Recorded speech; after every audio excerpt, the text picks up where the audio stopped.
Let's say your favorite NFL team needs a quarterback, so you turn your attention to free agency. Who's going to be on the market? Well, backup Malik Willis or the soon-to-be released Kirk Cousins, and that's not including the possibly retiring Aaron Rodgers or Danny Dimes, who's coming off a significant leg injury. So you turn your attention to the draft, only to find out it's not a very good class. And that's not to say this quarterback class, doesn't come without its merits. It's just, if you're going to invest in the quarterback position, you're probably not going to do it early unless you're the Las Vegas Raiders. So let's go ahead. Let's talk about my top 10 quarterbacks in this draft class. I'm going to go over where I would probably take them and what do I see them as. Are they developmental projects, long-term backups? What are they? So without further ado, let's get into this sucker. And of course, we're starting at number 10, Luke Altmaier out of Illinois, 6'1", 210 pounds. I like to go over the backgrounds of these guys before we actually get into the nitty-gritty of what's good, what's bad about them. And with Luke Altmaier, he's a former 4-star recruit out of the 2021 recruiting class. His father, Chad, was formerly the team orthopedic surgeon for Mississippi State. Fun fact there.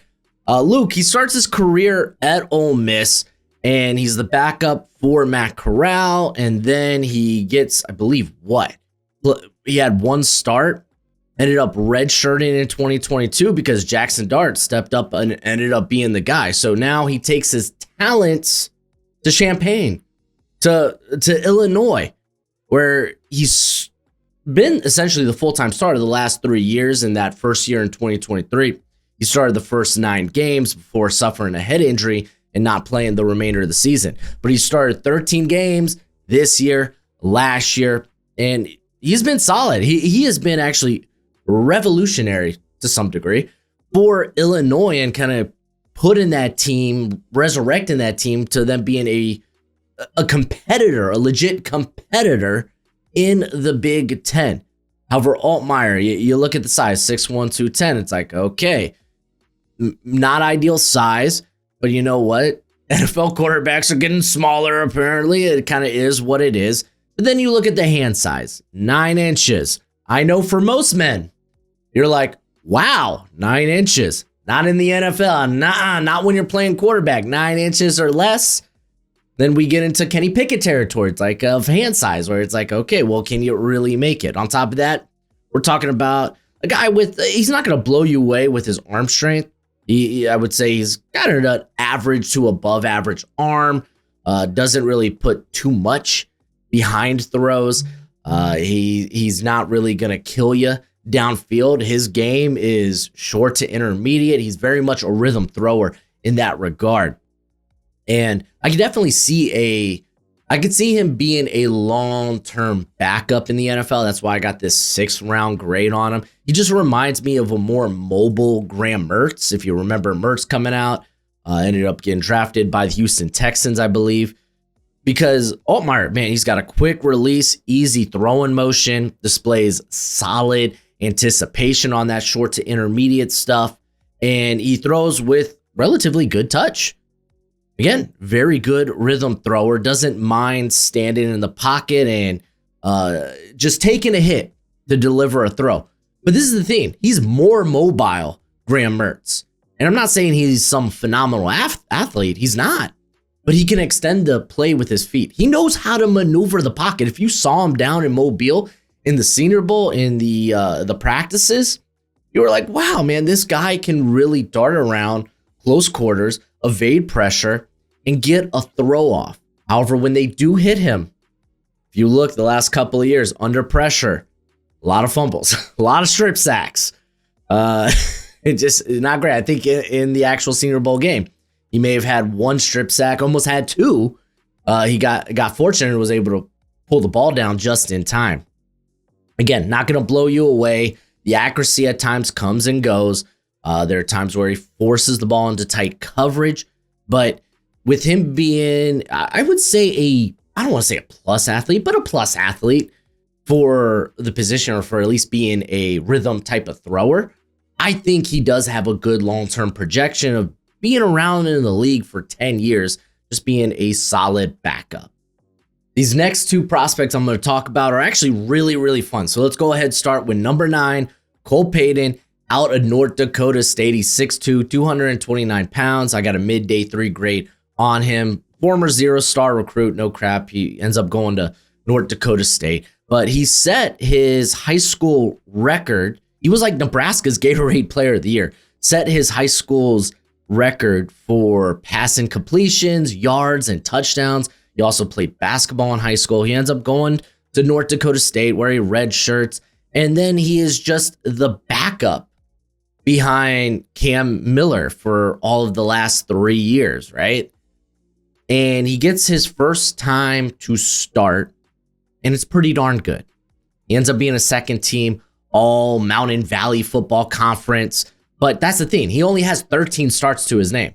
And fortunately, hey, we're not talking about him as a first round prospect because less than 15 starts, less than 20 starts, it's kind of a death sentence. Like, maybe we shouldn't take that guy because I think the NFL or maybe now draft analysts are starting to value those starts in college when it comes to first round prospects. That's why you see like Dante Moore going back to school, and we'll talk about this cat later. But Ty Simpson, where it's like, okay, well, is he a first round guy? But with Cole Payton, he's a wonderful athlete. That's like the first thing I wrote about him when watching his film, because he feels taller than he is, but he's big boned body type, carries the weight really well. He has speed and physicality as a runner. Like he accelerates exceptionally quickly. Like no crap, this guy had almost 900 yards rushing this past season. He's consistently breaking tackles. If you look at his forced missed tackle rate, 0.33, anything above 0.3, or I think it's anything above for an actual running back, above 2.8, or excuse me, 0.28. That's pretty darn good. That's in the upper percentile. And Cole Payton's out here with 0.33. Awesome. He has the mobility to extend plays with his feet, but he also keeps his eyes downfield, and I appreciate that. His accuracy doesn't slip on the move. The zip doesn't slip on the move. You like that?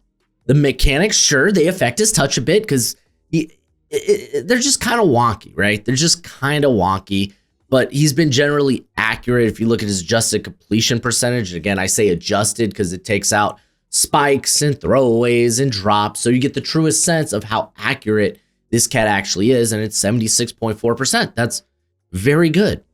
He can reach the sideline. I thought this was apparent because in Mobile, because I came away, I actually walked away feeling a little bit better about his arm because I didn't love his arm on tape, but I felt better about it after Senior Bowl week because I was like, okay, this guy can get it to the sideline. He's got the zip to do that. He had 6 passes of 50 plus yards in 2025. That's a lot. That's holy moly a lot. Were they all pretty passes? No, they weren't. There were actually quite a few ducks in there. He just, fortunately enough, he had really good receivers there. We're going to talk a little bit about Bryce Lance during this draft cycle. And dude, Bryce Lance got so much separation downfield. It's just kind of nuts, kind of insane. So again, 1 year as a starter, that's kind of a big, okay, don't love that. The arm strength, I think it's fine. I think when he is trying to push the ball downfield, he's pushing it instead of driving it, which leads to some air under the ball, which that can lead to defenders being able to rally, recover, and get under and contest the catch. There's some ducks downfield where it's like, wow, quack, quack. That doesn't look great. There are times where it feels like he does have to put his whole body into a throw on passes that are 20 yards or more down the field. The throwing motion, the footwork are just tight and erratic, and it just feels all enclosed. It just doesn't feel natural. He is very toesy in the pocket. There's some throws where, again, this kind of leads to why there are maybe so many of those, again, I'm going to say it, quack, quack, ducks down the field, because he's throwing off his back foot. He's not throwing from a consistent base. I think in North Dakota State's system, it's not like he was asked to go through many reads. It was kind of like 1-2 read and tuck it and run kid. It feels like if it doesn't work at quarterback for him, because he is a really good athlete, I could definitely see him making the transition to tight end. And like I said, we're going to stay fun because number 8 is Taylon Green out of Arkansas. 6'6", 229 pounds. So he's got that old school prototypical type of quarterback build. I do have a mid day 3 grade on him. He's a former 3-star recruit from the 2021 recruiting class, did track and field, holds his high school's long jump record, which, yeah, no kidding. This guy almost ran for over 1,000 yards. He's a legit runner, but he goes to Boise State, red shirts, plays in 13 games, starts 10 of those in 2022. And then he was a 12-game starter in 2023. And then he decides to take his talents to Arkansas, where he's been the full-time starter the last 2 years. In 2024, he was the Liberty Bowl MVP. Last year, he did essentially kind of get benched, but that was just kind of in favor of, hey, it's a losing season. We already fired the coach. Let's see what we could have in the future. So they started KJ Jackson. But Green eventually did enter that game because Jackson just wasn't great, unfortunately. And so with Green, you're getting a guy with a great build that can definitely put on more mass. And we'll talk about the potential conversion to tight end in a moment. But he's got exceptional speed. He's got really good athleticism, but he's got really good arm. Like he just can flick the wrist and the ball easily flies out of his hand. He could throw with some legit velocity that sometimes gets him in trouble because, hey, the kid doesn't necessarily throw with touch all the time. It just doesn't. Everything is almost a laser, which that's not the most convenient thing in the world. He can't extend the play with his feet because no crap, he's super athletic. But I do like that he wants to be a passer when he does have to break outside of structure. And he kind of uses his feet as almost a last resort when scrambling, when trying to buy time. Dude, straight up, I know people will look at the average time to throw. Typically anything above 3 seconds, and it's like this guy's either really conservative, he's not seeing the field well, or he's scrambling for his life. Well, Arkansas last year ran a lot of vertical routes, so that kind of leads to a more, at least a bigger average time to throw. Does have over 40 starts in his career. That's kind of why he gets the edge here over Cole Payton. However, this dude misses a lot, and when he does, he misses high, which, okay, cool. You miss high downfield, you're kind of hoping that's not an interception. And, you know, sometimes you'd rather miss high than low because there's just more players, more defenders underneath that can take advantage of that. Now, that's not to say he didn't create turnovers, man. This dude had 11 interceptions last year. The decision making, at least it started out better. Unfortunately, that kind of faded down the stretch, and we kind of saw him just kind of be a tick late on some stuff, force the ball into double coverage here and there. And I will say, when he is in scramble drill, and I say I like that he keeps his eyes downfield. This dude's never looking for the checkdowns, though. And you could see that in the Senior Bowl game, where I think he had a check down on the side that he was kind of like scrambling out to. And instead he's like, screw that, I'm going to throw it across my body, to where I can't remember. I think it was picked off. I can't remember. Actually, I don't think it was picked off, but it definitely forced a contested catch situation for Ted Hurst where he almost got annihilated. It just wasn't great. But listen, this dude's a great athlete. On top of that, he's got 35-inch arms. He's fast. He's tall. He's long. Put some more meat on this kid's bones and just make him a tight end. Just give him the Logan Thomas treatment. I think that is kind of the route that needs to be done. We love the NFL draft, and now my draft guide is available for purchase. It comes with over 500 player backgrounds and close to 300 player evals. It updates throughout the whole draft cycle. So when I add a new eval or I change my rankings, you're going to be the first to know. It's going to have all the pro day and combine numbers along with analytics, and it's a Google spreadsheet for right now. So you have to include your email with the purchase, but we will be switching over to a website at the end of the year. And if you get it now, it's going to be cheaper now than it will be later. It's a great way to support the channel. And as always, much appreciated, much obliged. And then at number 7, it's my boy Carson Beck out of the U. Ooh, that's right. I'm a Hurricanes fan. He's coming in at 6'4", 233 pounds. I got an early day 3 grade on him. Led Miami, or at least helped lead Miami to the national championship game. Unfortunately, they kind of fell short because of a Carson Beck interception. You could argue, was that on the receiver? The receiver says it was on him, but with Carson Beck, you don't quite know because you occasionally get the 2 to 3 to sometimes even 4 interception game from Carson Beck. But we'll talk about that in a sec. He's a former 4-star recruit from the 2020 recruiting class. So he will be 24 entering his rookie season, opposed to guys like Altmaier will be 23. Taylor Green will be 23.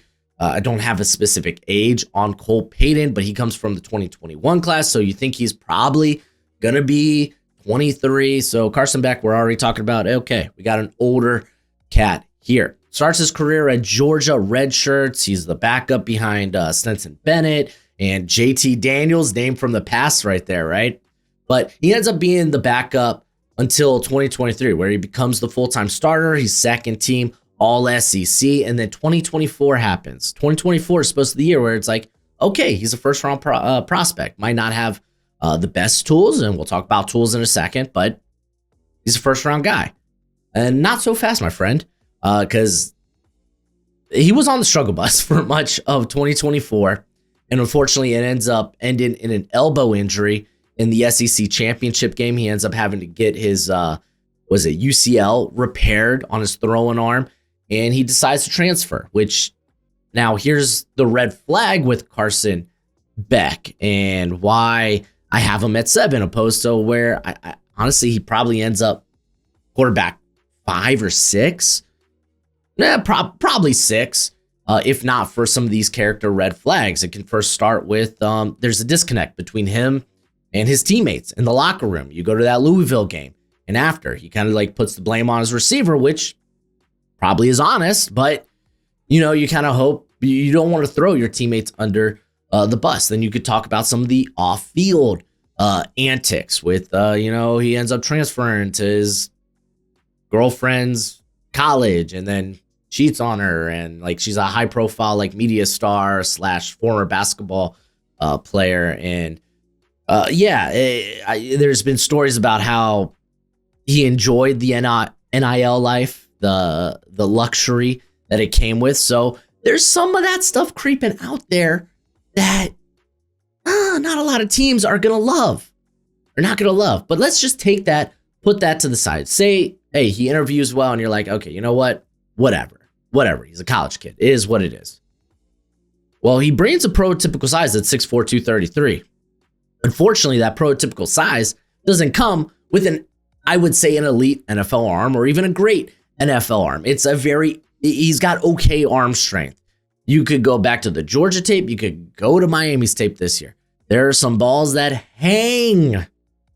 I'm talking teabagging. They just hang down the field. And again, that just allows defenders to rally and recover and get under it and contest it and maybe intercept it. He doesn't always load his back foot when it comes to his throws. So maybe there's a footwork thing there. I think that was more of a Georgia thing than it was in Miami last year. The decision-making has been abysmal the last 2 years. And this was kind of the biggest fall, the biggest downfall. You go to like 2025 and it's like, golly, I mean, he's out there making some big time throws, but you go to that Alabama game, Alabama, Georgia, and it's like, it's a tale of two halves, but Carson Beck. I don't love the decision making. And I think that was apparent this year as well. Like for a guy who, let's be honest, it kind of has to be a rhythm passer, someone who's going to play within the offense, and he's out there making errant throws. You just don't love that. There were just a lot of forces when nobody was open. I think he's a very average athlete, but he has the knack for, being sneaky mobile when he needs to, and he could get significant yards. And by significant yards, I mean like he could pick up a first down with his legs, just unexpectedly. He could even run in a touchdown if you're in the goal line. So not the worst thing. He was voted a team captain, but I did mention some of the disconnect and the potential character concerns surrounding him. Let's talk good about Carson Beck because I feel like I've been pulling him down. I think he does a good job manipulating defenses with his eyes and his shoulders. He can throw from a variety of different arm slots. He typically throws with good anticipation and ball placement. However, I think this year you definitely saw him be a little bit more hot and cold. Like Miami would do this, right? You would see the Hurricanes, like the Florida State game. We start out hot, take the gas off the pedal, and we just couldn't get it started again. You go to the Ole Miss game, the semifinal in the playoffs. And it wasn't until the final drive of the game where Carson Beck actually completed a pass past the line of scrimmage that half. So there's a bit of this stop and go tendency with Carson Beck. Now, he does, for the most part, I think, remain relatively poised in the pocket, knows when to get out of dodge. I think he processes the field relatively well. Again, it's just kind of a little hot and cold at sometimes. But at the end of the day, he just feels like he is an NFL backup. There's just a lack of high-end tools, physical tools, when it comes to Carson Beck. And that's really why I couldn't put him any higher on this list. At number 6, it's Cade Klubnik out of Clemson. He's 6'2", 206 pounds. I also have an early day 3 grade on him, former 5-star recruit from the 2022 recruiting class. His brother, a fun fact, his brother Reed played wide receiver at Yale. So, hey, smart guy. Cade comes in at Clemson and eventually becomes the starter, eventually unseats DJ Uiagalelei, and he ends up being like the MVP of the ACC championship game. And from there on out, full-time starter. He was, once again, I think this was the first time that the ACC championship game had back-to-back MVPs like that were the same. Cade Klubnik accomplished that. No, I guess not back-to-back, but I think it was the first 2-time MVP winner in the ACC championship game. So again, he achieved that his freshman year in 2022, and then once again in 2024. Last season, again, I didn't love Cade Klubnik coming for the first couple of years of his career. I changed my mind after the 2024 season where I was like, I think things are starting to click with this kid, and there's a little bit of an it factor. You could point to that Pittsburgh game in 2024. You could go look at the Texas game in the college football playoff. He was pretty darn good in that. He never achieved any of those highs in 2025. It wasn't just a down year for him, but it was a down year for Clemson in general. But I mean, you could talk about, well, he had the ankle injury. He also played through a thumb injury late in the year, but it's not like he was any better at the beginning part of the year. And ultimately, it was a disappointing year for a guy that many people had in the first round, despite, slender frame, the lack of elite physical traits, but a good arm, solid arm strength. He throws with good velocity. The best thing, the biggest selling point when it comes to Cade Klubnik is his ability to layer passes on the intermediate level. He's very good at doing that. He's very accurate in the short to intermediate parts of the field. There's consistent ball placement there. I mean, no kidding. It's 77.6% adjusted completion rate. There's a lot to like about him when it comes to his arm, his ability to go through his progressions quickly. He normally consistently gets to the right read. And it just didn't feel the anticipation was off until parts of this season. And that's the thing. It never was abysmally ugly for Klubnik. It was just uninspiring this year from Klubnik. Now, he is a dude that can win with his legs. He can scoot. He possesses quality vision as a ball carrier. Didn't really see that too much on display this year. I think part of that was the ankle injury. However, sometimes he'll just throw lasers. He'll throw without taking anything off of it. There's just too many heaters from him, man. I'd like to see him throw with maybe a bit more a touch in certain situations. And that's the thing. I know that he can because I see some of those intermediate passes where he's able to layer the football. He struggles against pressure, against extra blitzers. The deep ball was non-existent this year for Cade Klubnik. And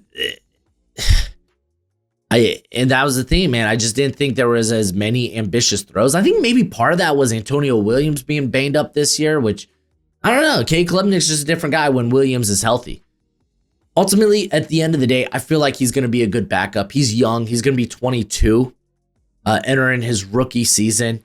So while maybe the upside might not quite be there with Cade Klubnik, I think for a guy who's got, again, a relatively slender build, he's actually got a pretty darn good arm that is capable of much with the right coaching. So we'll see when it comes to Cade Klubnik. It's been a wild ride with him, going from not liking him to, hey, I think I'm going to get behind this guy. This 2024 tape's pretty darn good to, well, 2025 felt like a real dud, a real letdown. And I mean, shoot, if you were a Clemson fan, it certainly was. Before we get back to the video, I got to talk about our good friends over at Underdog Fantasy. You might be like, Broshmo, why is the light off? Why is the neon light not lighting up anymore? Because I'm lazy. I need to get new batteries for my remote. But Underdog, they're never off. They're always on. They're always there for you. And if you sign up with the promo code BROSHMO, they match that first deposit up to $1,000 dues. Football season's about to be over. Don't fret. It's not just football. They got basketball, baseball, cricket, polo, whatever that thing is where they're riding the horses with the hammer. I think that's polo. Then you got water polo. They got all kinds of crazy things. Esports even. Whether you like doing weekly best ball or higher or lower on player stats, you could always mix and match your selection so you don't have to stick to just one sport. They have promos each and every day. Underdog has you covered for whatever you need and whatever you want. So go ahead, sign up when you do that. It's promo code BROSHMO, but please, as always, play responsibly and play within your means. As we get to number 5 here, you want to talk about a draft class full of enigmas. Well, here's another one. We got Drew Aller out of Penn State, 6'5", 237 pounds. Another guy of an early day 3 grade on, former 5-star recruit out of the 2022 recruiting class. His father played tight end at Eastern Michigan.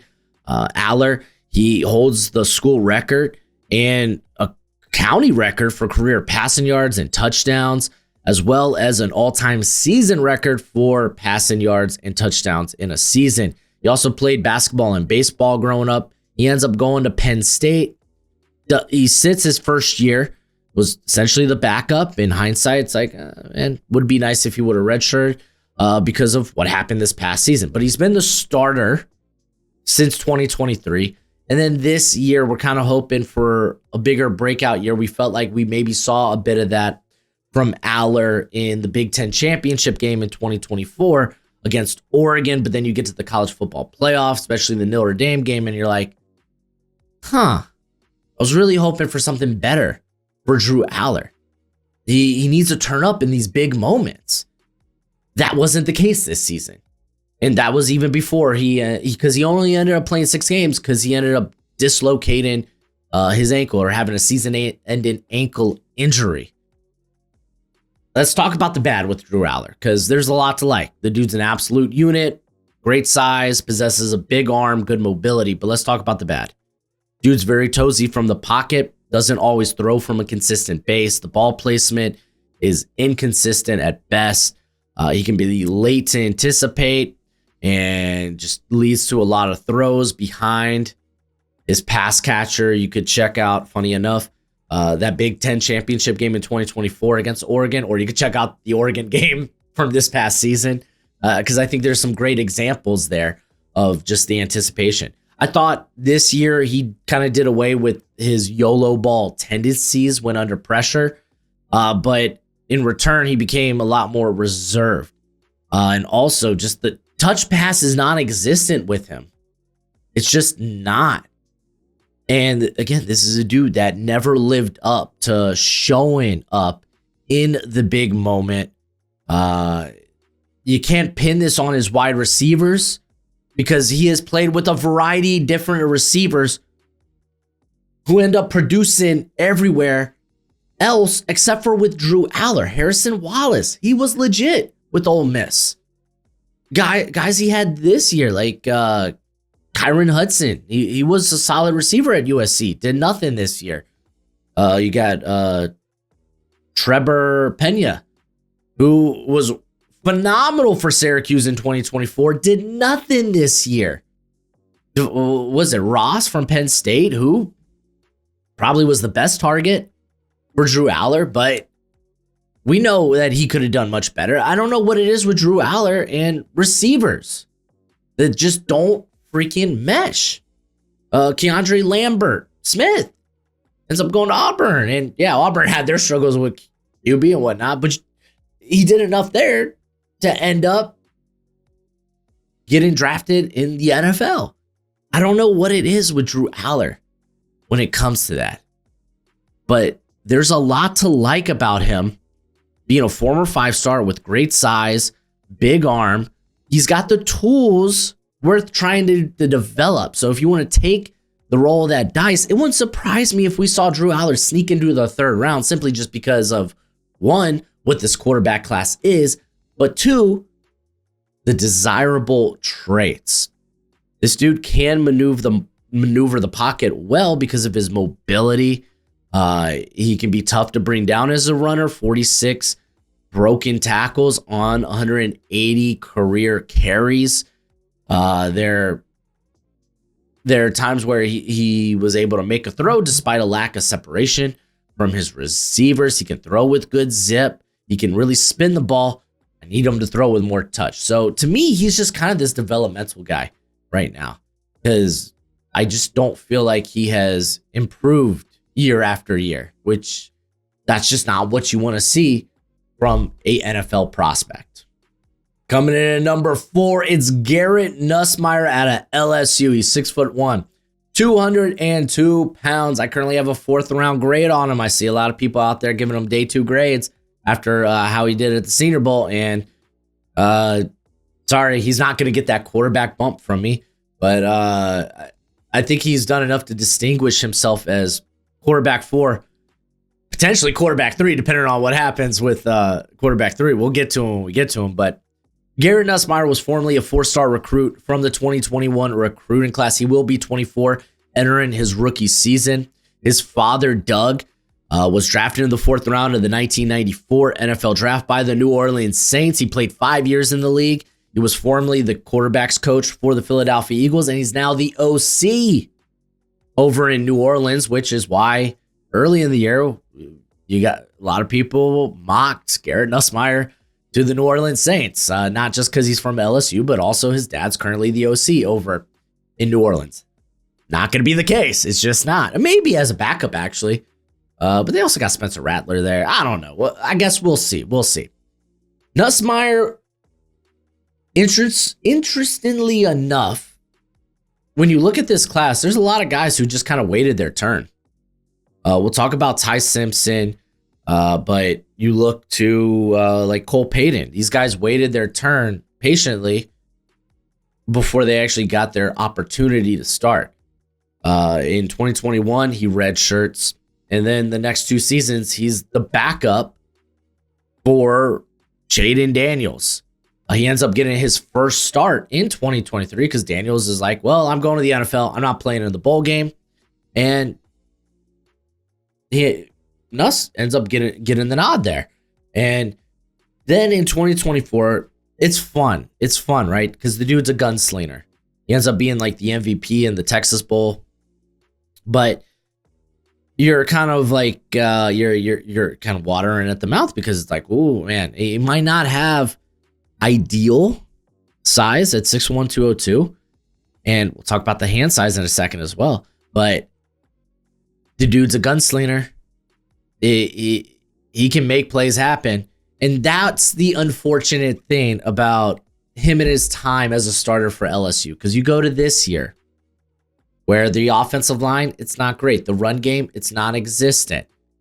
And Nuss is kind of having to make things happen on himself, by himself. which often led to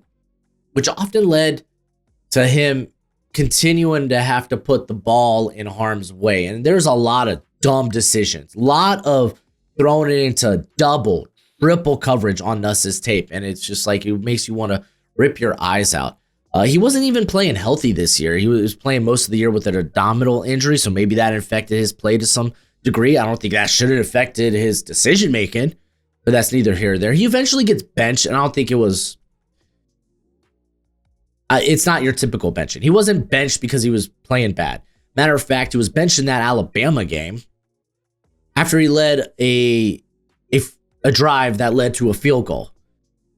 His average depth of target in that Alabama game this year was like 3 yards because the play calling was atrocious. This is after Brian Kelly was already fired, I believe, but it was atrocious. They were calling RPOs and screens almost every other play. He was 18 of 21 and has virtually had thrown for almost no yards. It was ridiculous, and they decided to bench him after leading a field goal drive. I don't know. I wasn't about it, but it was nice to see Nuss come into the Senior Bowl. I thought he looked like the best quarterback there. Shoot, he was the best quarterback in the game, leading, I think it was 2 scoring drives. And then he ends up throwing an interception that wasn't his fault because the tight end dropped it. It was a beautiful pass. There's so much love about Nussmeier because, for one, he's a coach's kid, right? Dad, OC in the NFL. And I think you can kind of tell because he's got a quick processor. He can run through progressions fairly quickly. I think he's got a good arm. I'm not saying he's got like elite arm talent, but I think if you're going to go on a scale of 1 to 10, I think he's got like a 7, I think it's good enough arm strength. He can push the ball downfield. He can throw with appropriate touch. He whips the hips. He can get good velocity on his ball. The ball placement has been pretty nice.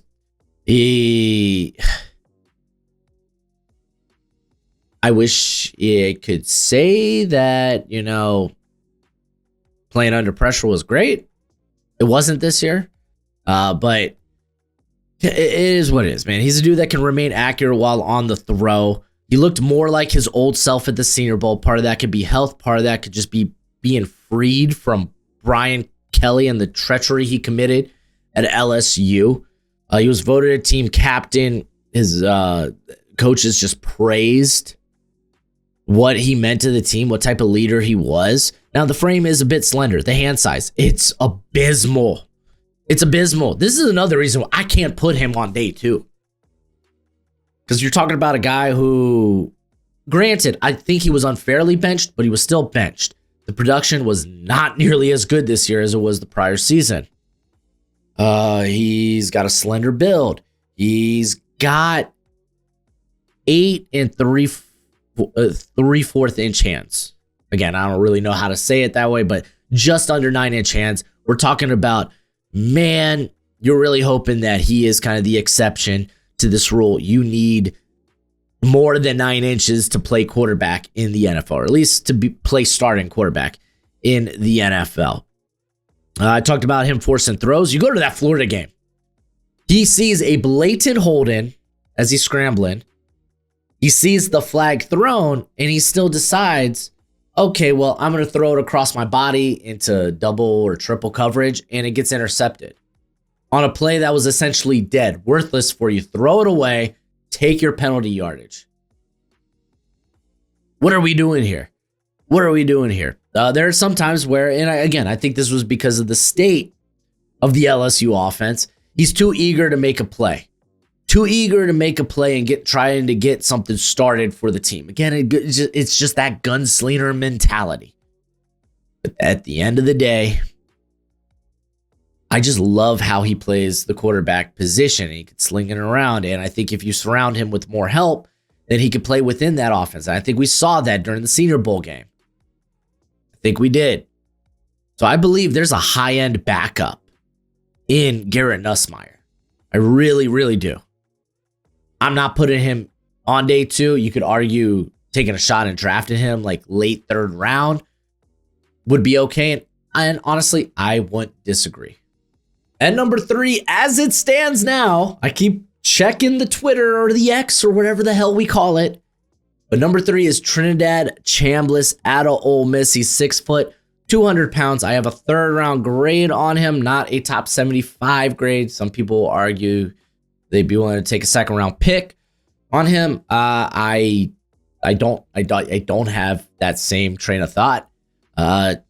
And we'll talk about why when we get to the cons. Let's go over the background. Let's go over why he might not be in this class, because we're waiting for his freaking waiver to potentially go through. And if he doesn't end up being in this class, well, shoot, then I just gave you my top 9 quarterbacks. So, spoiler alert, let's see if you watched the whole video. I wonder if people are going to ask. My quarterback 11, currently, late day 3 grade. I actually have 2 quarterbacks that have late day 3 grades. But the one I officially put at 11, who would have got bumped and made it to 10 on this list, was Sawyer Robertson out of Baylor. Do I feel good about it? No.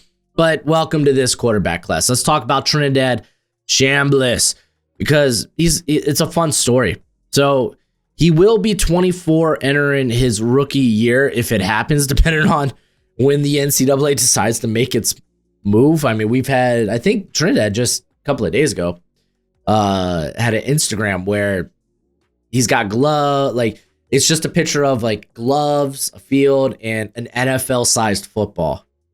I don't know what that means, but we'll see. But he was a 0-star recruit coming out of high school, and he played multiple positions, also played basketball in high school. He ends up going to Ferris State. Didn't see any game action in 2021. Didn't see any game action in 2022, which is actually the disputed year where, because I assume he used his red shirt in 2021. 2022, he didn't see any game action. I think he's trying to seek a medical waiver for this year because he dealt with a respiratory issue that ultimately led him to getting his tonsils removed. So that's the year of, okay, maybe not. Maybe that's how he ends up staying in college football for another year. In 2023, he got 1 start. This dude didn't start. It wasn't a full-time starter until 2024, where he started all 15 games. He was a first-team All-American and ended up being offered a substantial NIL package to go play for Temple. But ultimately, he was like, you know what? I'm going to go compete at Ole Miss. I love that. He's got that dog in him. Woof, woof. He ends up playing 14 games last year. 13 starts. He became the starter after Austin Simmons goes down with injury. Ends up being a 2nd-team All-SEC. Lights it up. Helps carry Ole Miss through the college football playoff despite the whole Lane Kiffin bullcrap going on around him. He's a baller. Some of the stuff he did in that Miami game, in that Georgia game. The dude's an absolute baller. Like, he throws with a balanced and quick release, just a nice, easy stroke. He's got, honestly, just a really good throwing motion, I think. He can cycle through reads in a timely fashion. He anticipates windows and trusts his receivers to go make a play, sometimes to his detriment, because there's some, especially in that Miami game, there were some dicey throws there. I was like, you shouldn't make those, or you shouldn't even attempt those. But he has just some good-looking touch passes down the field. Despite his short stature, he actually sees the field well, specifically the middle of the field. Kind of, sort of. Actually, I'm going to retract that. I think he sees the field in generally, sees it really well. When you get to that, maybe that intermediate middle part of the field, I think that's where he was the least accurate, actually. Which I think that was like around, it was just under 60%. Again, that's an adjusted completion percentage. So we're taking out the drops, the spikes, the throwaways. That, I mean, honestly, really the drops would only be the only thing considered in when it comes to the middle of the field anyway. But needless to say, this dude's an opportunistic athlete because he buys time, but he's doing it because he wants to pass the football. He delivers an accurate ball when on the move. He's not bothered by pressure. He's not. He has the speed to burn a defense with his feet, but he runs to pass the football. And You go to that Georgia game, you had that crazy just flip pass. It was just utterly insane. And I love that this guy stepped up from D2, was initially going to go to Temple. He was like, no, let's go to the SEC. I want to go and compete. I love that. Modest size. That's a big, just like, I have a hard time believing in short keens anymore in the NFL. Your Bryce Young's, Kyler Murray. Bryce Young, I'm holding out hope still. He looked good at portions last year. We'll see. But I'm kind of out on short quarterbacks going relatively early. I think he's got a good enough arm. I mentioned I think it's a good arm, but again, when he's throwing downfield, it's definitely going to be with touch. A lot of his downfield passes depend on timing, and there's just a small margin of error when it comes to him throwing the ball downfield. He does hitch on deep throws, which isn't necessarily a terrible thing, but it does cause some of his passes to sail and arrive late. Again, go see the Miami game. And there's adequate zip, but you can definitely see the further his passes go, the more steam that they lose. Actually, the deeper in the game you are, you could definitely see the just the velocity at which he throws the football kind of tone down a bit. It's just something you notice. The ball placement, not perfect. Sometimes it's just get it in the neighborhood and hope my receiver can go make a play. And honestly, I don't mind that. It's led him to be a phenomenal playmaker. And I'm not going to act like he put the ball in harm's way a ton. He had a very good turnover-worthy play rate. It was like 2.3. Phenomenal. You like to see that. I love Trinidad's game. I really do. He's a fun college player. And if I was going to bet on one of these short quarterbacks, he'd be the guy. I'm just not taking that guy in the top 75. I'm just not. At number 2, it's Ty Simpson out of Alabama. He's 6'2", 208 pounds. I have a top 50 grade on him, not a first round grade on him. But he's a former 5-star recruit out of the 2022 recruiting class. He was Tennessee's Gatorade Player of the Year. His father, Jason, is a head coach for UT Martin, and it kind of shows. We'll get back to that. This dude waited his turn to play. He was a backup behind Jalen Milroe. Redshirted his freshman year in 2022. Had the option to return or transfer, but he was like, "Hey, I'm loyal. I don't want to tarnish my legacy." Which I know people are gonna be like, "What legacy at Alabama? This past season?" Alabama fans don't like this past season. But in terms of just what sharing that locker room with those teammates and being a leader there, you didn't want to tarnish that, you know? Unfortunately, that didn't come with an SEC title or a national championship or anything. But he ends up being a first-time starter this past year. He only has 15 starts to his name. Again, if you are, I just don't think you're going in the first round with less than 20 starts. I think we're just at a point in time where it's like, nope, collegiate starts matter in terms of how well I guess how ready you're going to be for the NFL, how fast you're going to be able to see the game. Though I'd argue Ty Simpson actually sees the game exceptionally well. There were moments this year. He ends up being second team all SEC. What I like about Ty, quick trigger. He's got pinpoint accuracy, rhythm passer, and he shows good anticipation to hit his receivers as they break. Very quick footed, gets his feet set on every throw, and it's a very repeatable throwing motion, which is huge. Veteran presence at the line of scrimmage. This is the one thing everyone will be talking about as far as like his processor, and that's the thing. His tools are mental tools. The processor, how he conducts and dictates himself pre and post snap. It's the lack of physical tools that's, for me, keeping him out of the first round, on top of, the lack of starts and a very questionable end of the college football season. But This dude, typically in college, you have the centers calling the protection. Nah, Ty Simpson was doing that. That's an NFL thing. Hell yeah, Ty Simpson. This dude keeps his eyes downfield, doesn't panic when trying to locate secondary progressions or trying to find checkdowns. Guy that I thought relatively did a good job figuring out if he's being blitzed and being able to get it to the hot read almost immediately. Vocal leader, turned down big NIL money from the Hurricanes. Go Canes.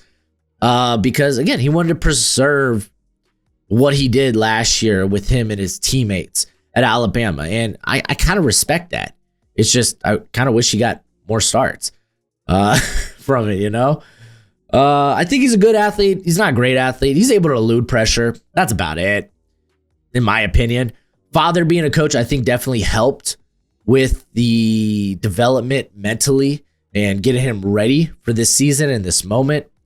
However, mediocre size. Not saying it's like terrible. He's not a short king as of yet. We'll see. We'll see how he measures out at the combine.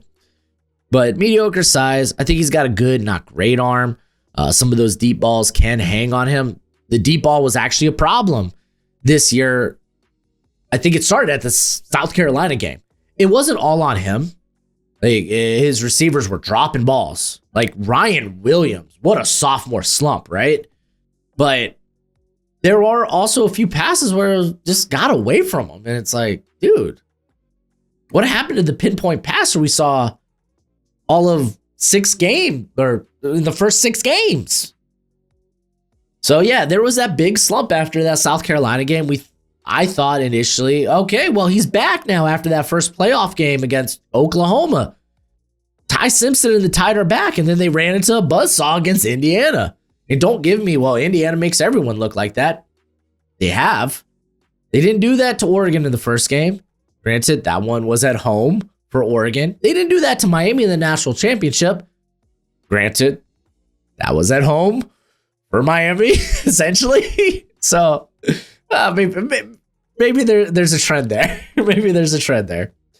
I think his eyes get too big early in games, and he just misses a lot of easy completions. I think it was the Vandy game that I kind of started to notice that, really. Not a bad athlete, but again, he's not going to threaten you, or he's not going to keep defensive coordinators up at night with what he can do with his feet. Ooh, you know? Needs to be more comfortable when stepping into the pocket when pressure hits.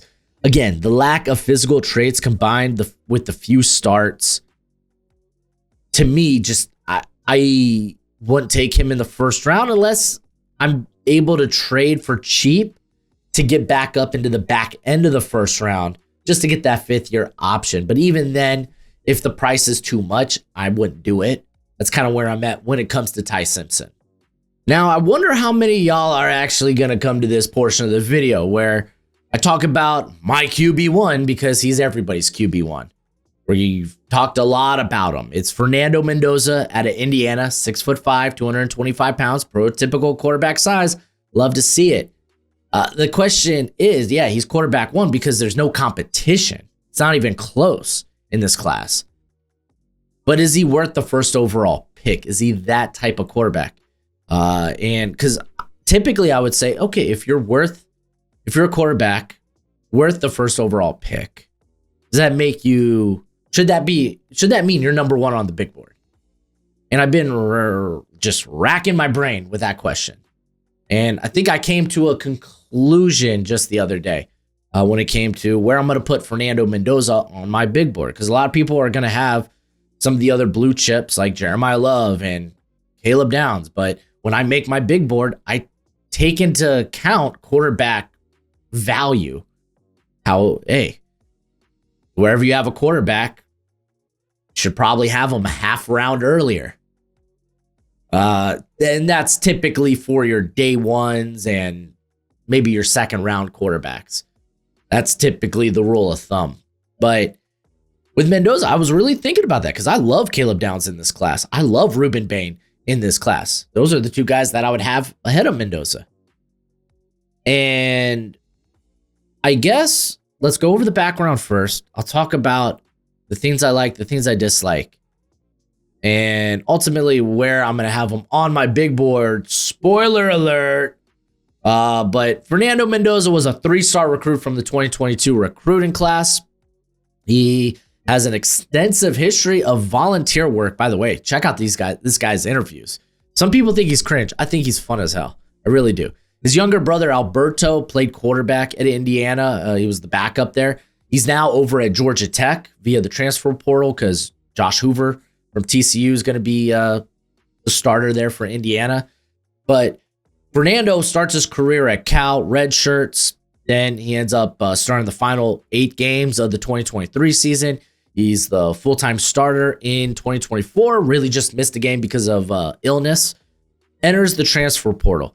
And over the summer, some people, hey, credit to you, balls to the wall, balls on the table, had Fernando Mendoza quarterback 1. I didn't have him in my top 10. He was my quarterback 11 because I was like, hey, I don't like this guy's decision making.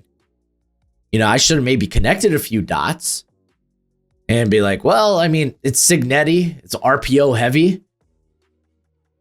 He's not really going to have to put the ball in harm's way too much because, well, he's not going to have to. He's not going to have to make a ton of reads.